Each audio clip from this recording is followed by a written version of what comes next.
that there's actually been a total of 28 Kages across the history of the 5 great villages in Naruto? First Kazekage, Reto. Starting with the leaders of Suna, the village hidden in the sand. We have the first ever Kazekage, Reto. Something you'll see as we get through the rest of the list, however, is that the first gen Kages really didn't do much or have any special powers on screen. This isn't exactly their fault though, since the only screen time they ever got was during the montage of Hashirama uniting the 5 great nations. The only thing known about Reto is that he was the leader of the Suna in the Warring States era, which would make him the village's strongest ninja. Second Kazekage, Shaman. Just like his boss before him, the second Kazekage, Shaman, was only seen during the Hashirama's 5 Kage meeting. What most people don't know though is that Shaman played a big role for Suna's progress in puppet techniques, like what Kankuro and Sasori would eventually be known for. Speaking of Sasori, Shaman's successor has a pretty twisted relationship with him. Third Kazekage, unnamed. Yep, the third Kazekage, whose name is never revealed, was the strongest of Suna's leaders on top of eventually becoming Sasori's strongest puppet. Using his personal bloodline jutsu, magnet release, the third Kazekage controlled iron sand at will. If you're not sure what that means, it's exactly what it sounds like. This man could manipulate literal iron in powder form and harden it into any shape he wanted, move it however he wished, and do it with almost no effort. And this iron sand, unlike the rock, has insane range. As long as the third Kazekage could think of something, his sand could take its shape. Swords? Yep. Spears? Yep. The list is huge. There's so much versatility that Chiyo called the iron sand the most feared weapon in Suna's history. Because of that need for creativity and a personal touch though, the man wasn't nearly as powerful when Sasori used him as a puppet. Thank Kaguya for that too, or Sakura and Chiyo would have been cooked. Fourth Kazekage,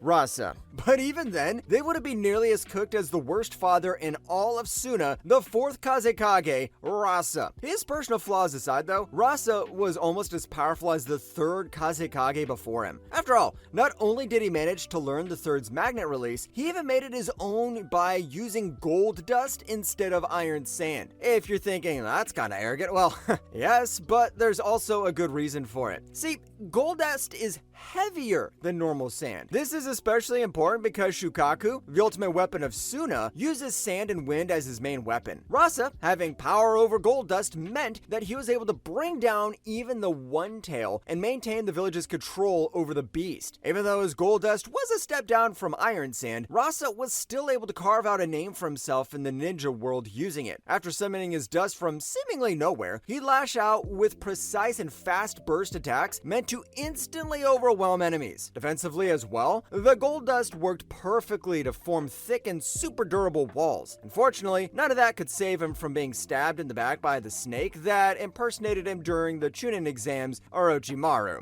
Fifth Kazekage, Gaara. With Rasa's death and Orochimaru's betrayal exposed, the next in line for the seat of Kazekage was the very son he thought a failure, Gaara. Despite taking the Kage title at an unreasonably young age, Gaara was by far the most successful and beloved Kazekage after Naruto knocked some sense into his thick skull and shook the sand out. As a fighter, Gaara by the end of the series is without a doubt the strongest Kazekage ever. Unlike his father in the third, Gaara's control over sand is completely instinctual. Between his time as Shukaku's host and the protection his mother gave him, he has a deep connection to the sand of his homeland. Thanks to this, he has what was called the ultimate defense. For starters, his sand reacts instantly to protect him from threats, even if he doesn't see them coming. Then, even if something does come through, he's coated in a full body armor suit of hardened sand. And all that's when he's still 12 years old. By the time he's full-fledged Kage of Suna, Gaara was flying on sand clouds and creating shields massive enough to save his whole village from a freaking nuke. And let's not forget the literal meteor he held up during the 4th Shinobi War either. As for offense, Gaara can do everything his predecessors could, and then some. He can stab, slash, impale, and straight up bury enemies with ease. During the war, he was a key figure in taking down the revived Kages by trapping them in massive sand tombs which could be then sealed off. After that, he was the glue holding together the 5 Kage during their fight against Madara by coordinating and defending. It would be wrong to say that other than Naruto's whooping in part 1 and Deidara's cowardly tactics at the start of Shippuden, Gaara's never taken an L.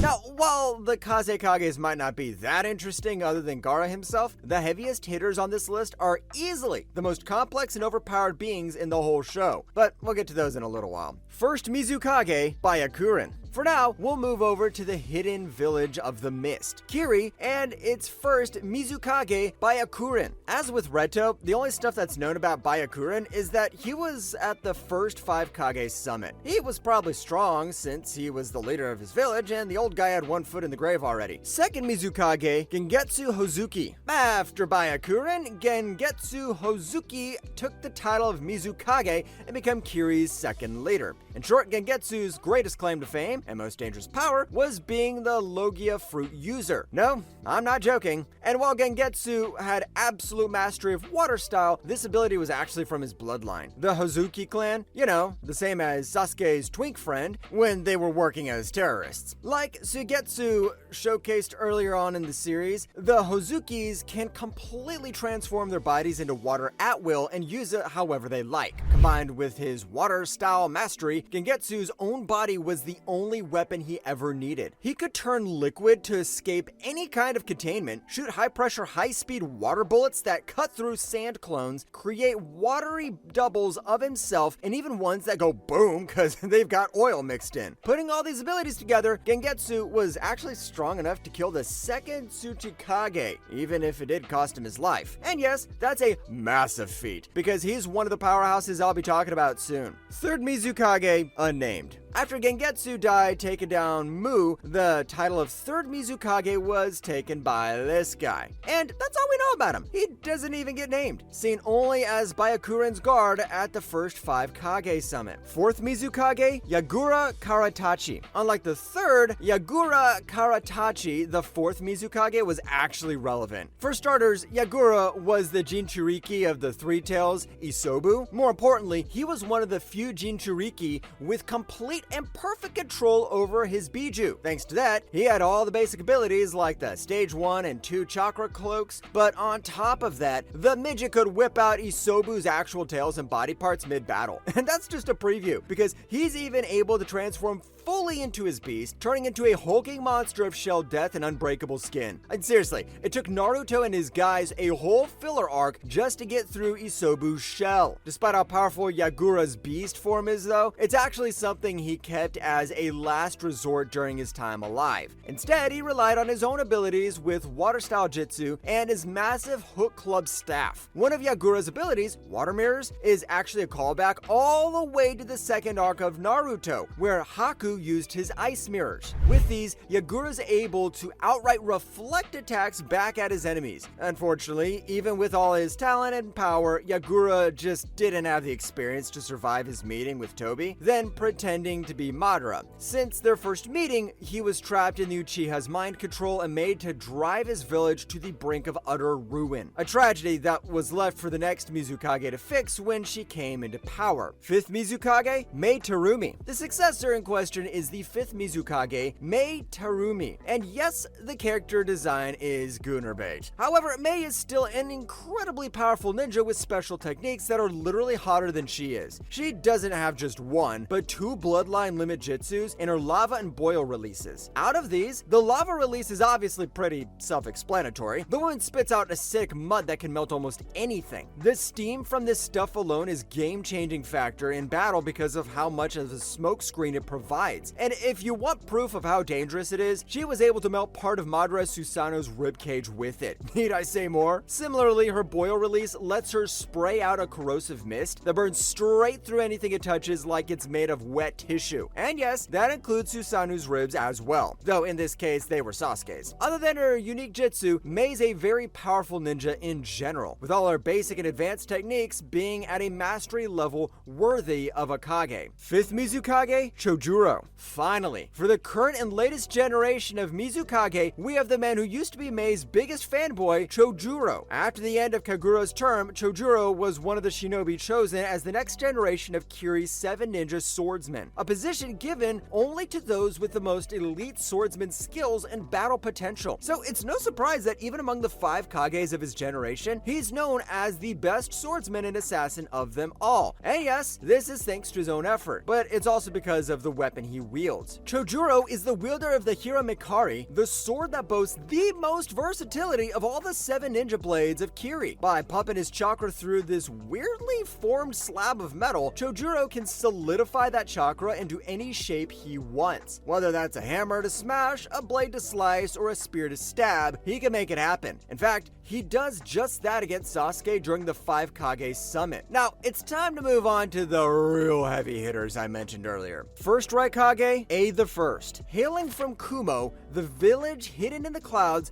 the first Kage was a man by the name of A. Yeah, that's all we know about him. First generation really didn't do shit other than haggle with Hashirama and the others. Second Raikage, A the Second. Now, the second Raikage, on the other hand, is even less known. Unlike the first, he wasn't even part of the negotiations with Hashirama. All we know is he was A's bodyguard during those and had to be strong enough to become Raikage. Oh, and his name's A as well. With that out of the way, it's time to reveal the first of the real monsters of this list. Third Raikage, A the Third. Now, you'll never believe this, but the third Raikage's name, also A. However, unlike the 2 before him, A the Third was the most powerful and feared ninja to ever come out of the Cloud Village. In the most literal sense possible, this A was a one-man army. Not only did he fight an army alone of 10,000 ninja, he also fought and submitted the 8 Tails all by himself multiple times. However, even with all those raw physical feats, A3's most impressive and well-known move is his lightning release chakra mode. In essence, this lightning chakra mode acts like a skin-tight human-sized Susanoo. In other words, the man's untouchable. In this mode, he's got the speed of a god and the durability to match. During the 4th Ninja War, he reanimated self-tanked every single thing the Alliance threw at him, including wind-style jutsu that should be weak against, even when Naruto showed up with all the power he gained from his Kurama chakra cloak and throwable rising shuriken. A3 just answered all of it with a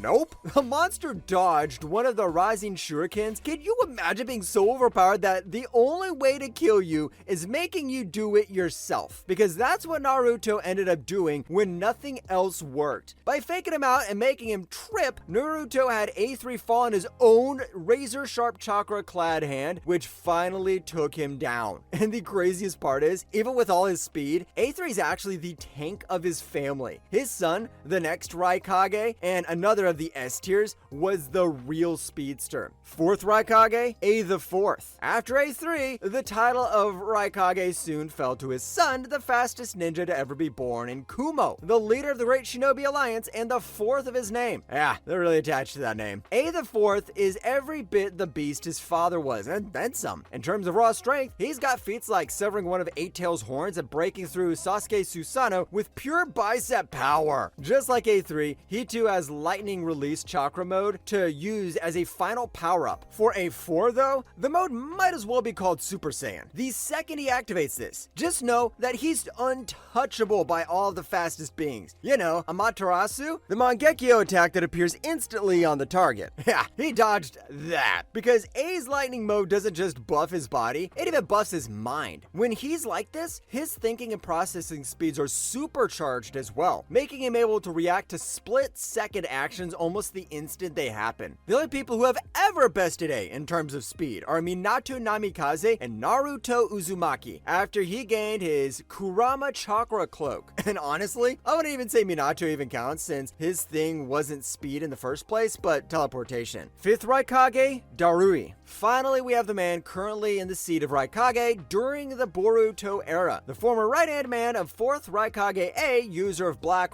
lightning, wielder of plasma, Darui. Darui has 2 things none of the other Raikage had. Number 1, his own name. And number 2, the raw aura of someone who could not care less. Make no mistake though, when the situation calls for it, Darui can hang up there with the best of them. On top of being an elite ninja capable of being assigned to the Raikage's guard, Darui is the user of 2 two special techniques. Number one is the incredibly dangerous storm release that allows him to fire beams of pure plasma like missiles. The second is a technique passed down to him and him alone by his teacher, the third Raikage, Black Lightning. With these two techniques, Darui's a menace on the battlefield, both at close and long ranges. And then he combines that power with elite swordsmanship to become an unstoppable wave of lightning and steel that'll rip, char, and vaporize anything in its path. It's with this power that Darui was able to defeat the infamous Gold and Silver brothers during the war, despite them wielding the tools of the Sage of Six Paths himself. And with that, we move from the Raikage to the leaders of the next village, Iwa. And two of the Kage here use the most busted jutsu in the Naruto universe. First Tsuchikage, Ishikawa. Now the first Tsuchikage, Ishikawa, is, well, he's the first. Like all the others of his generation, the only thing that is known about Iwa's first leader and negotiating with Hashirama. His successor, however, is a ninja who wielded the most powerful elemental release of all, Dust Release. Second Tsuchikage, Mu. The second Tsuchikage of Iwa, Mu, was an unbelievably powerful shinobi for his time. Largely, this was because of his mastery over all 5 elemental natures and his ability to use Dust Release, the most destructive elemental release in the whole series. So other than that, what was it that made Mu formidable enough to drag the second Mizukage to hell with him when he died? Oh, for starters, it's not just raw power he's got, even though he has a lot of that. No, where Mu shines more than any other Kage is his utility skills. He was such a skilled sensor that he can feel individual chakra signatures from several kilometers away. Combined with quick reflexes, this meant Mu was impossible to catch off guard. On top of that, his mastery of all 5 elements led to very unique moves. With Earth Style, he could make his own body light as a feather, allowing him to fly. With Water Style, he could turn himself completely invisible. And to top it all off, he could split himself into 2 actual bodies. Not clones, to be clear. Now with all that out of the way, let's talk about his Dust Release. In simple terms, it's Beerus's Hokage. And that's no exaggeration either. Anything that's caught in a Dust Release attack is instantly torn apart from existence on a molecular level. It's a guaranteed one-hit kill that could easily surpass any other jutsu in the world, but its users just didn't get to realize that potential. And yes, users as in plural, because the next Tsuchikage can use this move too. Third Tsuchikage, Onoki. Mu's successor and the third Tsuchikage, Onoki, is an interesting case.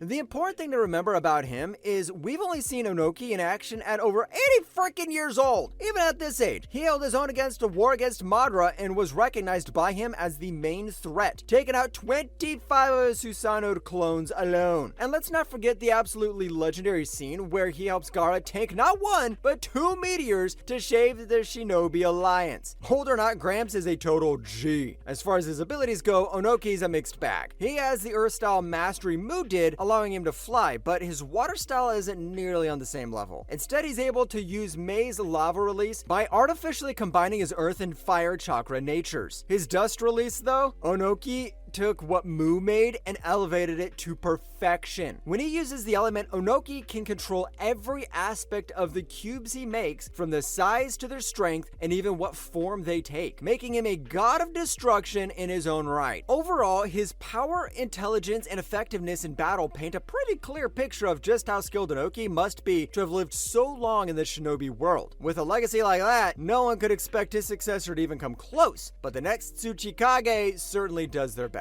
Fourth Tsuchikage, Kurotsuchi. The fourth Tsuchikage, Kurotsuchi, is Onoki's own granddaughter, and she's a whole lot more than just the cutest Kage of the Boruto era. Unfortunately, Kurotsuchi doesn't inherit the Dust Release from her grandpa, but that didn't stop her from being a menace on the battlefield. With no special ability to lean on, Kurotsuchi raised her mastery over the basics to the absolute peak of what's humanly possible. Using Earth, Fire, and Water Release, she's able to artificially use Lava Release just like Onoki did, capturing and melting anyone that pisses her off faster than they could hit her. In the Boruto movie, we got to look at her raw strength as well as when she punches Kinshiki through the god tree's roots, showing how much she's trained herself. On top of that, she's the best Genjutsu user in the current 5 Kage, though that doesn't mean much since the others don't use it in the first place. Now, with Kurotsuchi done, it's time to talk about the most beloved Kages of all, the leaders of the Hidden Leaf, Konoha's very very own Kages. First Hokage, Hashirama Senju. Known simply as the god of shinobi, where do we even start with Hashirama Senju, the first Hokage, the GOAT? The feats under Hashirama's belt are absolutely unbelievable, even by shinobi world standards. Growing up in the Warring States era, by the time he reached adulthood, Hashirama was inarguably and absolutely the strongest human in the world. Rivaled only by Madara himself, Hashirama's claim to fame comes from a few things. First off is his inhuman strength. With just his base stats, he reaches levels that Tsunade can only manage thanks to her specialized super strength technique. Then there's his wood style jutsu, which he can use to create any construct he likes, from golems that can crush you into a pancake, dragons that'll spear you on their horns, or even just a literal forest. Oh yeah, by the way, he created the forest that Konoha is hidden within. Let that sink in. And if all else fails, he can literally just call out f***ing Buddha himself. But no, that's still not enough, because on top of that completely unfair power, Hashirama's wood style has the ability to surpass and control tailed beasts, because plot. And did I even mention the regeneration? Of all the Kage in Naruto, Hashirama is the only one who's never had a bodyguard, because who the hell's strong enough to protect him? Nothing would be the same after him, because Hashirama used all his powers to single-handedly bring peace to the lands, using his captured tailed beasts as bargaining chips against the other Kages of the time. Now, surely that's alright. Nope. The absolute demon is also a master of senjutsu, a power so difficult to master that only 4 other people in the world have managed to pull it off. In fact, 2 of those 4 are actually his own successors that I'll talk about in a bit. Okay, now we're done, right? Well, almost. See, Hashirama might have worked his ass off for his power, but he's also was blessed with the strongest natural chakra and vitality the Naruto world's ever seen. Even decades after his death, dudes were using his cells to try and gain a fraction of the power he had. Mind you, nobody ever even got close, but that's how legendary Hashirama was. Second Hokage, Tobirama Senju. The second Hokage, Hashirama's little brother, Tobirama Senju. Where Hashirama was the god of shinobi, Tobirama was the inventor who gave them the most dangerous tools we've seen. Those clones Naruto loves spamming, Tobirama invented that jutsu. The reanimation jutsu that made the 4th war possible to begin with, Tobirama invented that. The flying Raijin space-time jutsu his own successor's famous for, yep, he invented that too. With all those techniques alone, he'd be a one-man army of undead light-speed traveling destruction on the battlefield. But Tobirama's moveset doesn't stop there. Where his older brother has a total mastery over wood style, Tobirama has a similar mastery over a base water style. And you know the real kicker? He decided he wanted a little extra flair on top of it all, so he mastered the Raijin no Ken, the sword of the thunder god, or as I like to call it,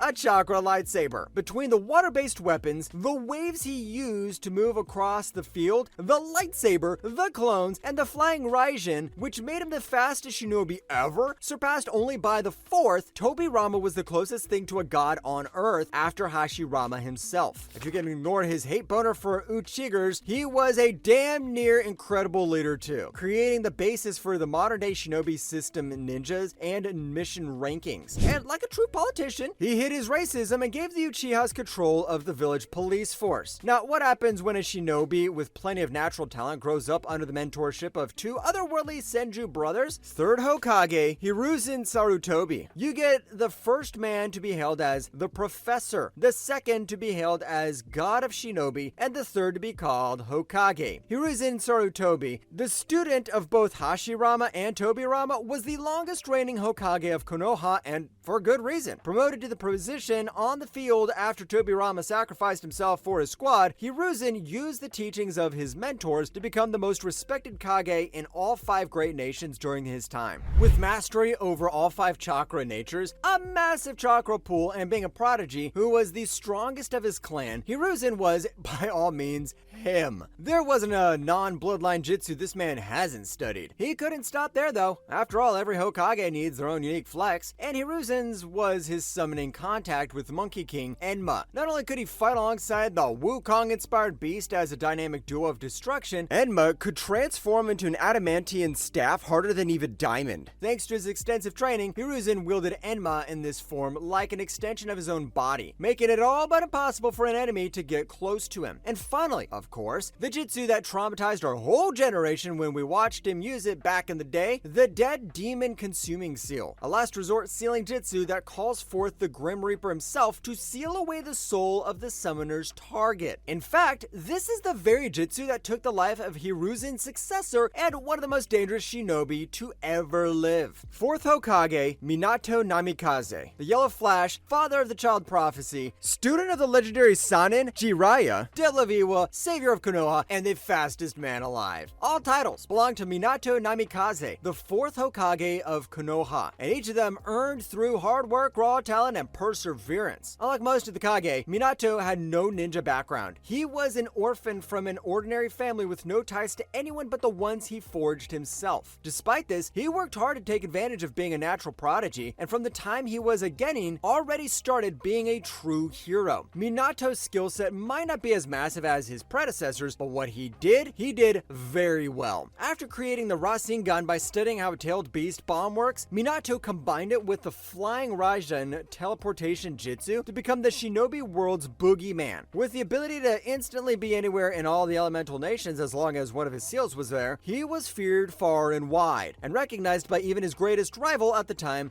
4th Raikage A. In the anime, Minato carved out a bloody peace during the 3rd Shinobi War by slaughtering 1,000 Iwa ninja in a single instant with his Flying Raijin, all on his own. Minato might have focused on his handful of specialty skills in combat, but that doesn't mean they were all he had. They were just the best he had. He was also an expert sealing master, creating the 8 trigram seal that shocked even Kurama with how secure it was. And that's all he did in life. Yet somehow, against all odds, Minato came back stronger than ever in death when he joined the 4th Shinobi War. After spending years alone in the Shinigame's stomach with Kurama's yin half-self, Minato came out with the same chakra cloak Naruto earned and a mastery of senjutsu on top of that. 5th Hokage, Tsunade Senju. Succeeding Minato as the 5th Hokage after Hiruzen hit his second retirement out of Orochimaru's hands, we have Tsunade. Now, with all due respect, there are 2 major reasons the whole anime community already knows about her, and one of them is... Master Jiraiya? It's easily 106. What is?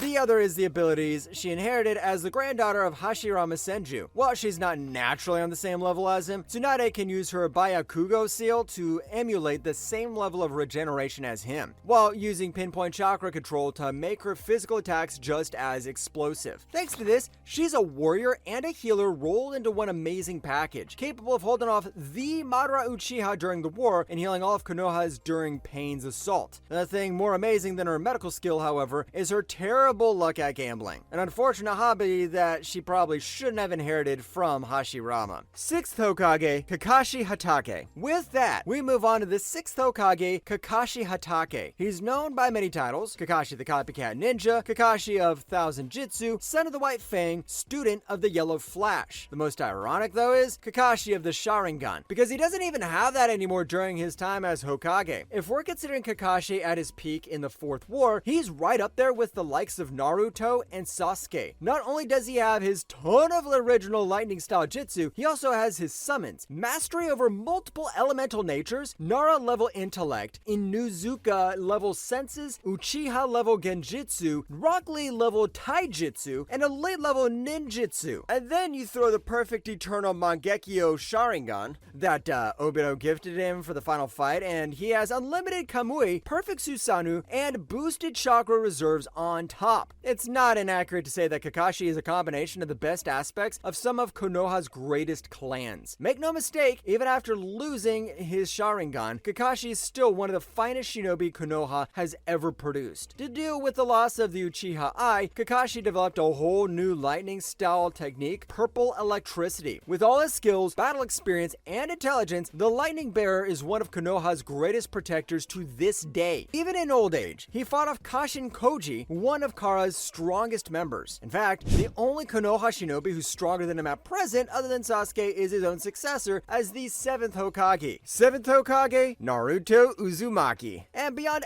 any shadow of a doubt, the Orange Hokage of Konoha and the 7th of his title, Naruto Uzumaki, is the single most powerful Hokage to have ever lived. By the time the boy who dared to dream achieves his goal, he's gone from the scrawny little kid who couldn't even pass the academy to a living legend respected and admired spread across the entire world. Jinchuriki, who's perfectly in sync with his tailed beast, a perfect sage, the successor of Hagoromo's will, savior of Konoha, hero of the Fourth's War, fastest man alive, the one who's perfected his father's Rasengan and made it complete. The list goes on and on when talking about the power Naruto's gained and the titles he's earned. In his prime, Naruto's able to combine all his chakra cloaks and senjutsu buffs into a single form, his Sage of Six Paths mode. At this point in time, he's able to use every elemental release in existence, including those that are restricted to bloodline limits thanks to the chakra of all nine-tailed beasts within him. Now combine those elements with his Rising Shuriken, which shreds enemies like confetti on the molecular level. Cool. Now combine that with his ability to spam clones, move at the speed of light, and throw his Rising Shurikens. In short, Naruto's a walkie-talking nuclear arsenal at this point. And yet there's still one more mode Naruto has as Hokage that far surpasses everything he's done before. Baryon mode. In this form, Naruto's a literal manifestation of otherworldly power. By combining his and Kurama's chakra and using them as fuel, a whole new form of energy is created that boosts Naruto's stats to levels higher than even in Otsutsuki. It can't be stressed enough that the fusion of Jinchuriki and Bijuu's chakra in this technique is the ultimate expression of power. 8th Hokage, provisional, Shikamaru Nara. Finally, I've got an honorable mention that I wasn't quite certain should be here or not. After all, if we're including provisional Kages, Danzo might deserve a spot here too, and nobody wants that. Between being Naruto's right-hand man throughout his time as Hokage and having the greatest strategic mind in elemental nations, it was given that Shikamaru would take the reins if Naruto ever had to step away. And without getting into too many spoilers, let's just say Naruto's definitely away right now. As Hokage, Shikamaru has shown time and time again that he's a true leader, always prioritizing the people of Konoha above all else.